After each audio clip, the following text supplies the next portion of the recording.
Well, speaking of landlords, our next guest is 31. It's safe to say he's a self-made millionaire. He has, would you believe, 78 rental properties in different parts of this country.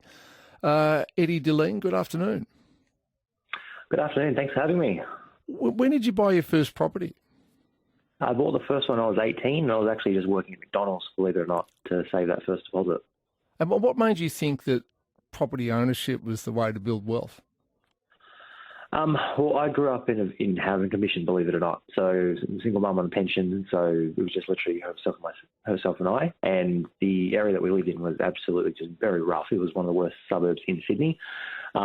She had to wait literally for 12 years on the housing commission wait to actually get a housing commission house. And prior to that, we rented. So growing up in a really rough kind of atmosphere and neighbourhood, like literally I've started noticing things, from 12 years old, 13, 14. And I just realised, looking in the future, whether it's 15, 20 years, like I don't want to be in the same position. I want to be able to, get ahead in life. And that's what kind of started the fire to buy some properties as soon as I could. Righto, so you're 31 now, so you've been buying properties for 13 years. So basically, if you've got 78 properties now, you've been buying 6 properties a year, every year since you were 18. If you average out, yeah, definitely. The first year, it starts slow. So it kind of, it becomes a snowball effect. You start off I had probably 6 properties by the age of, 22 as an example. These are all very affordable, bear in mind. I was working at Macca's for the first 1 to 2. I was on very low wages. I was literally 18 when I bought the first one. And yeah, I started with properties that are very affordable. So it wasn't your glamorous, multi-million-dollar houses I was buying. It was, affordable ones. Right. And whereabouts predominantly are your rental properties located?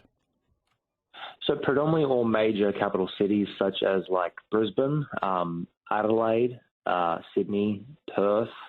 Those are the main states, but predominantly all within 30, 40 minutes. So your affordable areas, 20, 30, 40 minutes from those capital cities. What about Melbourne? Melbourne, not yet, believe it or not. Melbourne, personally, I've seen the rental yields in Melbourne. To me, and that's where the different strategies come into play. But the rental yield, your return on your current rents, to me, Melbourne's always had very low yields, unfortunately. It's interesting today, I don't know how much you've read about the Victorian state budget, but they're putting an extra land tax on property owners like you, except because you don't have properties in Victoria, you won't have to pay it, to repay all the debt that was racked up during the COVID pandemic. Is this likely to make you enter or stay away from the Victorian rental market? Probably still stay away. To me, the rental yield's what I've always, kind of focused on the 3 things: the rental yield, the capital growth, which, Victoria, Melbourne always has capital growth long term, of course, but buying under market value is a third thing. But the yield, to me, it's always been fairly low, unfortunately, in Victoria, and that's where I think a lot of people, if they are investors, have to, not just invest where they live, they've got to look outside their own backyard and invest into state. So, yeah. If, as is occurring here in Victoria, the cost to landlords are going up, and so land tax is going up in various places, council rates, obviously interest rates, I assume some of your portfolio is funded by debt. Is it natural that you try and recover some of those increasing costs with increased rentals? For my personal portfolio, I did an article about this recently, and with buying the properties that I do and buying in the states and locations I do, they always have the really good rental yield from the get-go. So I don't, when interest rates have gone up, I haven't needed to put up the rents. I'd say literally all of my properties are actually what I call under-rented. So they could be getting an extra $50, $70 a week per week in rent, all 78 of them, which adds up to a lot.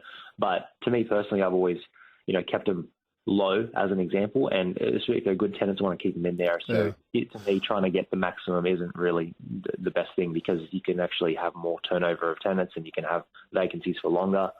So to me, but that's where I've only been able to do that because I've had the right strategy of actually, buying the places where the yields are high from the get-go. So going back to your teenage life, you're working at Macca's, you're living with your mum in a housing commission flat. You decide that you want to get out of what back then was a rough area of Sydney. What advice would you give to a young person today? Young person advice, look, I would say read as many, it sounds cliche, but read as many property investment books as you can. YouTube, successful property investors as an example that have done it before. Learn from people that have actually done it before. Everyone, when they talk about property, everyone thinks they're an expert even if they've got no property at all, unfortunately. So it's one of those topics that everyone thinks they're a professional if they've got no experience at all. So for a young person, I would not only say, do that, but you can get started with as little as a 5 or a 10% deposit, and you can actually invest in different capital cities such as Brisbane and Perth. And I've picked up property in Perth recently as an example, which is a market I believe is literally on the way of booming right now, for $250,000, and a person can do as little as a 5% deposit on that. So 5% of $250K, $12,500. Any young person could save $12,500. All right. Thank you. I agree with you. Thank you, Eddie. Eddie Dilleen, there, self-made millionaire, bought his first property when he was working at Macca's, aged 18, living in a housing commission flat with his mum. I think he's to be admired. I do. He has looked at life, said, what can I do to improve my circumstances of him and his mother? And he's decided on property investment, as so many Australians do. And he's made something. He's done something legal. He doesn't charge rents that are over the top. And he's done incredibly well. And he was not gifted anything.